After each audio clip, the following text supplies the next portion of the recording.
Brought to you by TechnoSpark 20 series smartphones. शिवसेनेकडनं Hemant Patil यांना दुसऱ्यांदा उमेदवारी मिळालेली आहे. ते सध्या आता मुंबई तकवरती आहेत. दादा, दुसऱ्यांदा पक्षांनी जबाबदारी दिली, काय भावना आहे? मी मनापासून या देशाचे पंतप्रधान माननीय नरेंद्र मोदी साहेब, या महाराष्ट्राचे मुख्यमंत्री माननीय एकनाथ शिंदे साहेब, महाराष्ट्राचे उपमुख्यमंत्री माननीय देवेंद्रजी फडणवीस साहेब, महाराष्ट्राचे उपमुख्यमंत्री माननीय अजितदादा साहेब, त्याचबरोबर डॉक्टर श्रीकांत शिंदे साहेब यांचं सर्वांचं मनापासून आभार मानतो. त्याचबरोबर माझ्या या महायुतीतील सर्व घटक पक्ष, भाजपाचे सर्व सन्माननीय आमदार, राष्ट्रवादी अजितदादा गटाचे सर्व आमदार, रासपाचे आमचे महादेवजी जानकर साहेब, RPIचे नेते आमचे रामदास आठवले साहेब आणि सर्व घटक पक्षाची आमची जी काही मंडळी आहे त्या सर्वांचं मनापासून आभार मानतो आणि सर्व कार्यकर्त्यांचा आभार मानतो की त्यांनी सर्वांनी माझ्या नावाला पसंती दिली म्हणून ही उमेदवारी मला मिळाली. दुसऱ्यांदा काम करण्याची संधी मिळत आहे.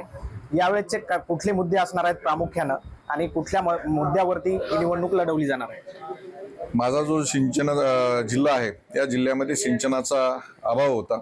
मागील 5 वर्षामध्ये काम केलेलं आहे आणि आपण बघताय साधारणतः 11 बंधारे पूर्णा आणि पेनगंगेवर होऊ घातलेले आहेत. या माध्यमातून लाखभर एकर जमीन माझ्या जिल्ह्यातली भिजणार आहे आणि मेडिकल कॉलेज आणलेलं आहे, त्याच्या इमारती पूर्ण होणं आणि ते कार्यान्वित होणं हे सुद्धा अतिशय महत्त्वाचा विषय आहे. आमच्याकडे वळूमाता प्रक्षेत्र आहे आणि मोठ्या प्रमाणामध्ये आमच्या भागातल्या ज्या काही वळूंच्या जाती होत्या, देवणी, लाल कंदारी, आता यांचं एक मोठं केंद्र आमच्या हिंगोलीमध्ये आगामी काळामध्ये आम्ही सुरू करणार आहे. रेल्वेचा विषय होता. रेल्वे आमची हिंगोली ते मुंबई सुरू झालेलं आहे आणि अजून हिंगोली, पोहरादेवी, माहूर आणि आदिलाबाद हा रेल्वे मार्गासाठी माननीय एकनाथ शिंदे साहेबांनी बजेटमध्ये तरतूद केलेली आहे. हा रेल्वे मार्ग पूर्ण करण्यासाठी काम करणार आहे. उमेदवारी अर्ज कधी दाखल करणार आहात? आजच बैठक बोलवलेली आहे. मित्रपक्षाचे सन्माननीय नेते माजी आमदार रामरावजी वडकुते साहेब, शिवसेनेचे सन्माननीय आमदार संतोषराव बांगर, तानाजीराव मुटकुळे साहेब, आमदार सन्माननीय नामदेवजी ससाने, भीमरावजी केराम साहेब, वसमतचे आमदार माननीय राजूभाऊ नवगरे, आम्ही सर्वजण आज बैठक घेऊन आज निर्णय घेतोय आणि लवकरच येत्या 2 किंवा 3 तारखेला उमेदवारी अर्ज दाखल करणार आहे. महायुतीकडनं उमेदवारी मिळाली आहे, मात्र भाजपकडनं नाराजी व्यक्त करण्यात आली आहे. भाजपचं असं म्हणणं आहे की पाठीमागच्या 5 वर्षामध्ये हेमंत पाटील यांनी आमच्याकडे थोडं लक्ष दिलं नाही, यावेळेस लक्ष द्यावं. नाही, अशी कुठल्याही प्रकारची नाराजी नाही. आपण बघताय की महायुतीमधले भाजपचे सर्व नेते आजही बरोबर होते. काल स्वतः 3 ठिकाणी आमदार स्वतः फटाके उडवण्यासाठी होते. त्याच्यामुळं ह्या ज्या आहेत ह्या रुमर्स, अफवा आहेत. आम्ही सगळेजण एका जीवाने एका दिलाने ही निवडणूक लढू.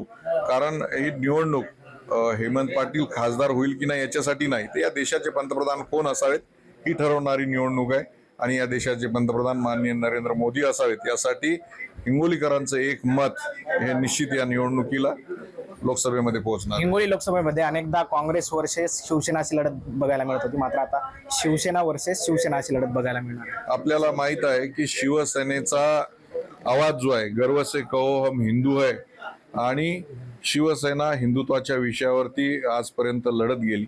परंतु जो काही आमचा प्राण होता, आमचा आत्मा होता, तो त्यांनी सोडून दिलेला आहे. ज्यांनी आयुष्यभर विरोध केला, बाळासाहेबांचं स्वप्न होतं की अयोध्येमध्ये मंदिर झालं पाहिजे, 370 कलम हटलं पाहिजे, त्या लोकांबरोबर ते लोक बसलेले आहेत.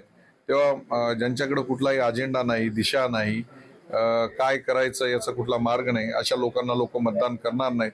देशामध्ये केंद्रामध्ये माननीय मोदींचं सरकार असणार आहे, इथे एकनाथ शिंदे साहेबांचं सरकार असताना सुद्धा खासदार हा निश्चित त्याच विचारांचा लोक निवडून देतील असा विश्वास मला हिंगोलीकर जनतेवर आहे. तिसरी आघाडी म्हणून वंचित आणि जरांगे पाटील एकत्र येतील असे जे आहे राजकीय वर्तुळात चर्चा आहे, कसं बघताय? मला असं वाटत नाही, कारण जरांगे पाटील साहेब जे आहेत ते काही कुठली राजकीय भूमिका घेऊन पुढे आलेले नाहीत. ते समाजाच्या आरक्षणासाठी लढत आहेत आणि वंचित आघाडी एक पक्ष आहे, गेल्या अनेक वर्षापासून ते निवडणुका लढवत आहेत.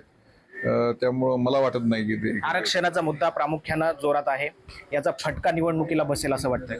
माझी विनंती आहे की माननीय एकनाथ शिंदे साहेबांनी 10% आरक्षण दिलेलं आहे आणि निश्चित आरक्षण हे कायद्याच्या कसोटीवर टिकणारं असं आरक्षण आहे.